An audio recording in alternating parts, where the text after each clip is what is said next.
Welcome to the United Stand, some live transfer news for you. We didn't have an 8 o'clock show tonight anyway, so it was a preview. So there's lots to get you up to date with, and we're going to start off with Boubakary Soumare. I've probably pronounced it totally wrong. He's 20 years of age, he's from Lille, and Manchester United are now heavily linked to this signing in January, which is significant because it's the first player that we have been genuinely linked with for signing in January. Now, this is coming from Sky Sports News, and what they're saying is that Manchester United, Chelsea and Arsenal are in for signing Soumare, and this is likely to happen in January, and it could happen in the next week to 10 days, although Lille may want to keep him at Lille till the end of the month because they're playing PSG, so it could still happen towards the end of the month. But it's significant for two reasons, really. For one, he's a midfielder, and we need a midfielder. For two, he's 20, he'll be 21 next month, and he fits in with what Manchester United say they want to do in the future, which is sign players that are going to be good players in the future, which we'll talk about in a moment. And for three, I forget what point 3 was. What was point 3 going to be then? That it can happen this month. That it can happen this month. And also, no, rewind. It's because it's getting late, you see.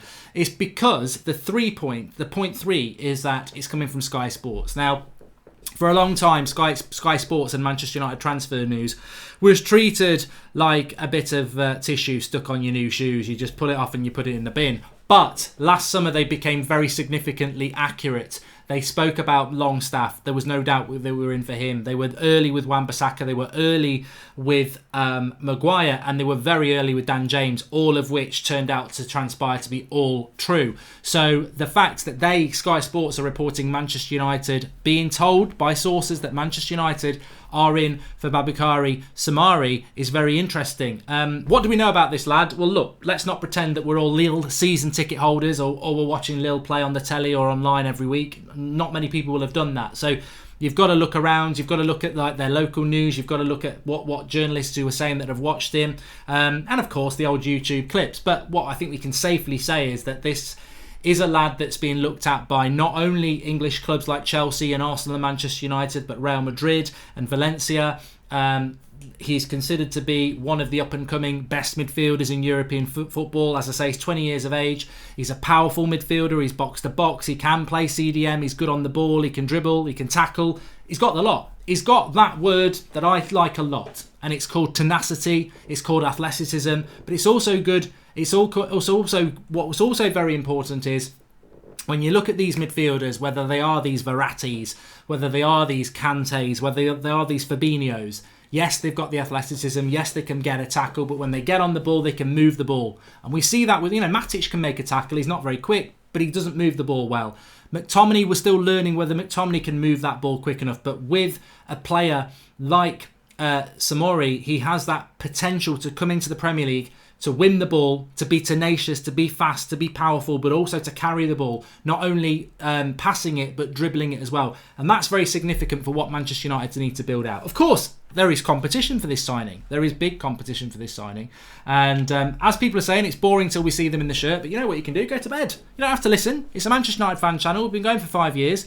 We've been talking about transfers and stuff for 5 years. And this is a significant news story, of which there are more. We will be talking about Grealish and Maddison. There's been some developments there as well as with Eric Bailly and on Ole Gunnar Solskjaer's future, reported in The Guardian, which I think you'll be interested in. But I'm happy if we can get this deal done. I would say the experience is still a problem. I mean, this is a 20-year-old coming into the Premier League, young player. We're going to have to say patience and time.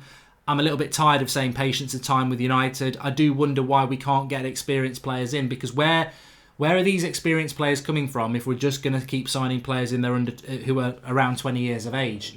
They will get experience together, but you still need a leader. Where is that going to come from? So I'm still a little bit worried about that. But look, this is a significant signing that we can do. The competition is there from Chelsea and Arsenal. That is a little bit worrying, I've got to say, because as we know with United, that can be a problem. We've seen it with Haaland. But look, it is significant. It is hopefully something we can cling on to.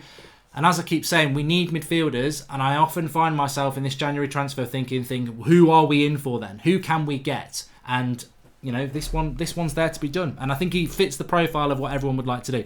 Make sure you smash a like on the video, everybody, and we'll be talking about Grealish now. Now, Jack Grealish is a player that United fans like. We fall into this Grealish and Maddison category quite a lot. Who do you want, Maddison or Grealish? So we may as well give you the latest news on those two together. Maddison, today, there is big talk that Maddison will be signing a new contract with Leicester this week. Now, that's quite significant for a player that Sky were reporting earlier that United want to sign Maddison, but they can't get him this month. To have Maddison about to sign a new contract could be considered a kick in the teeth for United when they want this player. He's flirted with United a bit. He's done a few posts, hasn't he, about United and stuff like that. But I don't think it's that significant with Maddison, because I think Maddison, if he's coming to United, comes in the summer anyway.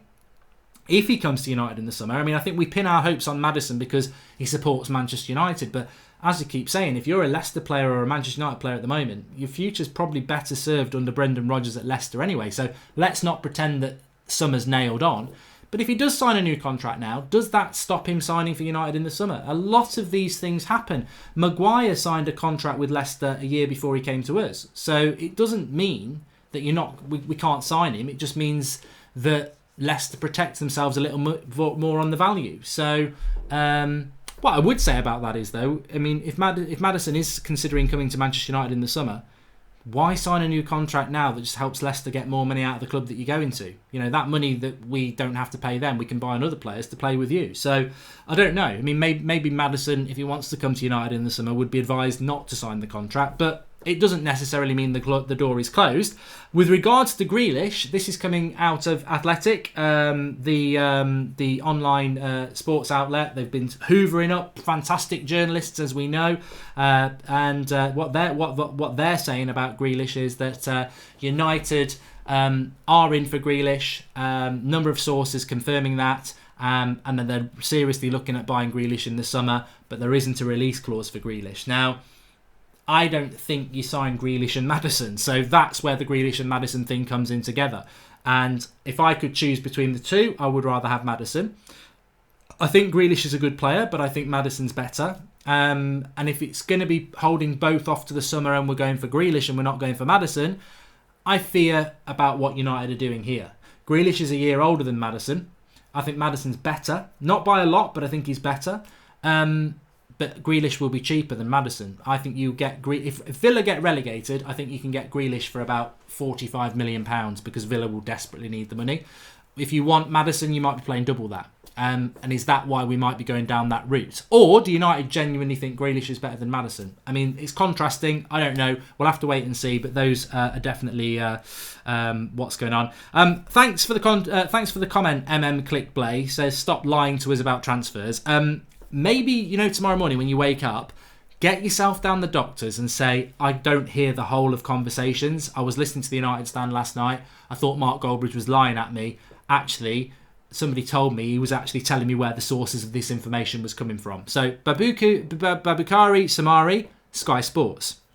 Grealish, Athletic, and James Maddison, Sky Sports. They're where this information is coming from, not my arse. So, that's the situation with those three. Let's also talk about Eric Bailly for a moment. Manchester Evening News are saying that Eric Bailly likely to be signing a new contract at Manchester United. We've got an option where we can extend his contract by 2 years. He's in the final year of his contract. If we don't do it, he can leave for free in the summer. So, I've seen some people reacting to this saying, why are we giving Eric Bailly Eric Shun's back? Eric Shun, you see what he's trying to do there? He says, I'm back. I'm sure some people are excited, Eric. But with regards to Eric Bailly, I would say this. There are some people on social media tonight saying, why the hell are we giving a new contract to Eric Bailly? He's injury prone. However, I think we can all agree that in Eric Bailly, there is a good player. The problem is he jumps around like Stretch Armstrong, and he's going to get a lot of injuries probably over the rest of his career. However, you don't lose anything by giving Eric Bailly a new contract, because if we don't give him one, he's still relatively young, he goes somewhere for free, he stays injury free, and we go, what a bunch of prats. We give him the 2-year contract, he stays at the club. If he does well, we've won. If he does okay but doesn't get injured, but he's not a first teamer, we sell him and we get the money. If he gets injury prone, well, you're back where you were anyway. So I don't have any problems with keeping Eric Bailly at the club. Of more interest to me was a story that came out in The Guardian today, which is about Ole Gunnar Solskjaer's future. And what they're saying is that if Manchester United are still very much on the future of Ole Gunnar Solskjaer, they're still very much on the path of patience. And if he can win a Carabao Cup, for example, then that will be the thing that certainly shows that he's the right man and keeps him in the job long term. I don't know why Eriksen is better than Eric Bailly, says Eriksen. Ziyech is perfect, and I feel like Sancho is a must, says HTD. I mean, look, we'll talk about Ziyech in a minute, but let me just say that about Ole Gunnar Solskjaer. It's quite an interesting thing if that's true, isn't it? That United's board would say, if we win the Carabao Cup, that's reason to keep him long term. If he doesn't, then we won't. And what I'm saying, I'm not saying here he's got to win the Carabao Cup, but if he doesn't win the Carabao Cup, but if he wins the Europa League, he's going to stay. I think what they're saying here is, if United don't win the Europa League and they don't get top four and they don't win the FA Cup, but they win the Carabao Cup, then that's a certainty that Ollie will stay. So we could be back in the Europa League next year, but if he wins the Carabao Cup, he'll be safe. But that word patience comes out again, and I think this is something that United want to stick with. What worries me is, and we're seeing this a lot at the moment. What worries me is that the club are very much out of touch, and that if things don't improve and we keep being inconsistent, I don't see those people that are adamantly Ollie out thinking in May, well, I may as well be Ollie in now. I don't see what's going to pull those people back. They're gone. They've made their mind up. They're Ollie out. The only thing that's pulling them back is consistency, improvement, and success. And success this season would be top four and trophies. But if we don't get that, but the club decide to be patient, how are they going to pull these Ollie outers back? And there are quite a few of them there. So that's what worries me, is like, you can't just keep hiding behind patience. And I think that is the thing that worries me. But do you think if Manchester United just come out of this season with the Carabao Cup that that's success? I don't think it is. I think you've got to have more than that. But having said that, if you win the Carabao Cup, you've beaten Man City again over 2 legs. So that's what they're looking at with the Carabao Cup. If you can beat Man City 3 times over a season, then it shows that you've got something to build with, I suppose. But yeah, I mean, look, the general feeling out of Manchester United is that the board want to stick with Ollie. You look at, I don't know how much notice is taken of people like Sir Alex Ferguson, but he desperately wants Ollie to stay. He loves the fact that we've got Ollie. So I think that's where we are with it. I don't want greasy head Grealish, says Alan Tenno. Poch brings the best out of Shaw. Bet you want him now, Mark, says Safe Rahman. Well, Pochettino likes Luke Shaw, so he wanted him, didn't he? What do you think about what Pep said about seeing United playing more like Ollie wants, says Gordon Murray. Yeah, I read that. I also read that Pep would rather go on holiday to the Maldives than manage Manchester United now that he's managed Man City, so at least he's loyal. But I did read that about Pep Guardiola today, and what he said about Ollie is that we're now starting to see United play the way Ollie wants them to play. What I would say to that is, I wish it was true. How often does Pep Guardiola watch Manchester United? Because we don't know. We don't. We're not seeing that. We're not seeing United play the way Ollie wants them to play. What we're seeing is that Ole Gunnar Solskjaer has got one plan. It's counter-attacking, pressing football, and it works against teams like Man City who attack us. We're not seeing the way we want to play because we still don't know how to play against teams that have a low block or don't attack us. So we're not on that road. But I think if you were Pep Guardiola, right, you're getting absolutely annihilated by Klopp this season. You've got Mourinho back in the league with Spurs. That might be a threat, it might not. You've got Lampard on the way up. Do you want Manchester United back on track as well? No, you don't. You've got enough on your plate with people like Klopp. So maybe Pep Guardiola is in that situation where you're so much better than them, so that you just humour them and you go, oh yeah, I can see what he's trying to do. Stick with him. But really, you're like, he ain't never getting anywhere. He ain't getting on no plane. He ain't getting nowhere. So maybe Pep Guardiola is like, he's putting it out there. Oh yeah, Ollie's doing a great job because he knows he's no threat. And I certainly remember Sir Alex Ferguson doing that for years, and it does work. Eric Bailly's better than Maguire, says Davian Francis. It's hard. It's hard. Erection's back with Eric Bailly, look. But look, it's hard with Eric Bailly. I think he's a good player, but I don't see him never not being injured, if I'm honest with you. I really don't. But Don Snap says it's not going to work tomorrow. Pep isn't stupid. So those joining us a little bit late, please do smash a like on the video. Make sure you're subscribing if you're new. But the breaking news is that Babakari Soumare, who plays for Lille, he's a 20-year-old midfielder, powerful, physical, good on the ball, tenacious, young, hungry, is going to be leaving Lille this month, according to Sky Sports. And Manchester United, Chelsea and Arsenal are in for that signature. It's worrying. It is worrying that it's not just Manchester United in for him. I mean, we have to consider that as well. I mean, this is if we miss out on this lad, who are we going to go for? Because Jedson Fernandez looks like that was a false rumour. Emre Can, as I said earlier, is staying at Juventus. There's not that many sort of box-to-box midfielders about. So, look, I think this is one of the names that just jumps out at me. But can we get him ahead of Arsenal and Chelsea? I think Chelsea are a bit bloody greedy, to be honest. They've got loads of midfielders. So, I don't know.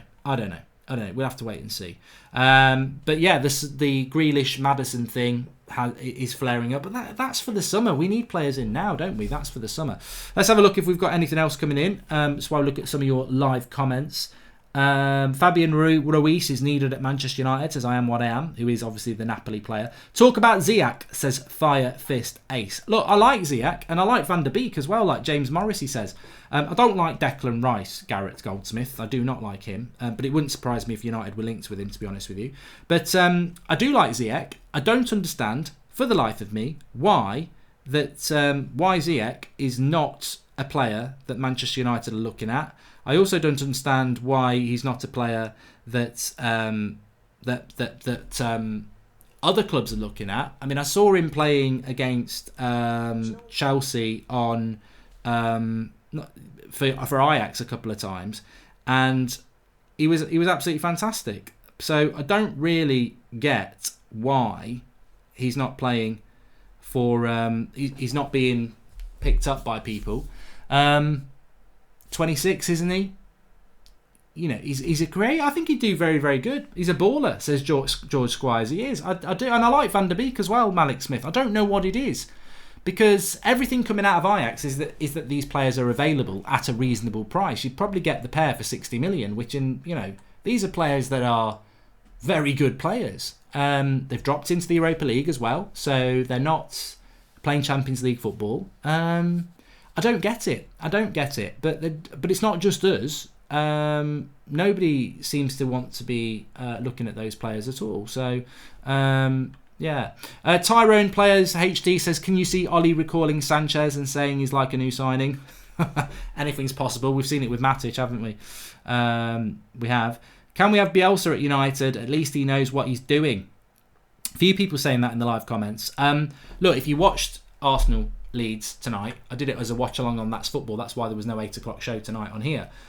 Check out the preview. I did that at 7 o'clock. But again, for the second night in a row, if you watched Liverpool yesterday, reserves, against Everton first team win, and you watched Leeds tonight against Arsenal lose, what you saw in both games was brilliant coaching. Klopp with the reserves, getting them to play exactly the same way as the first team do. It's a philosophy, it's coaching. Leeds playing Arsenal off the park. I mean, unfortunately, Leeds probably need a little bit of practicing in the final third, but their build-up play, the way they press, the way they win the second ball, the way they move the ball about, that is coaching, and that's a championship manager. But we saw it with Lampard, to be fair, when he came against us last season with Derby. Against Mourinho, passed us off the park as well. I mean, this is what I mean about coaching. And I think some people, quite rightly, want to be patient with the current setup and say that, we'll get there in the end. But I don't see the philosophy, I don't see what our style of play is that's comparable or anywhere near some of the way some teams are playing. I mean, look, as I said, counter-attacking football is our style of play and it works quite well.